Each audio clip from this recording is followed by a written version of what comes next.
j'ai décidé à l'âge de 15 ans de devenir physiothérapeute, on a appris à ce moment-là que ma mère souffrait d'une tumeur au cerveau.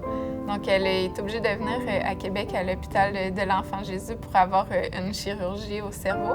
Et en sortant de la salle d'opération, le neurochirurgien a dit à moi et mon père j'ai atteint l'ère du langage, donc ta mère parlera plus jamais.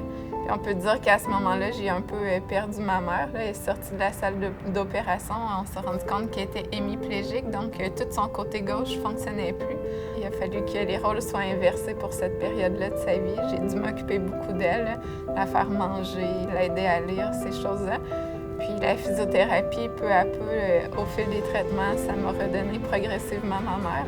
Puis c'est en voyant toute l'évolution de sa condition que j'ai décidé moi aussi de devenir physiothérapeute pour donner en quelque sorte aux suivants, pour leur redonner la chance de redevenir qui ils étaient, puis de permettre aux familles de retrouver leurs proches. C'était vraiment important pour moi.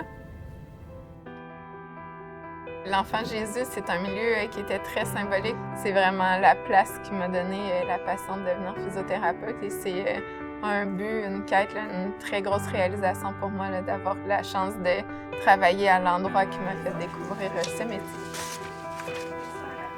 Je retrouve beaucoup plus de passion dans les soins aigus parce que les progrès sont très rapides. Donc, en quelques jours, on peut voir des progrès phénoménaux. Quelqu'un qui ne se tient pas assis, puis la semaine d'après, on est capable de lui faire monter les escaliers. Ils sont très reconnaissants de tout ce qu'on peut leur redonner.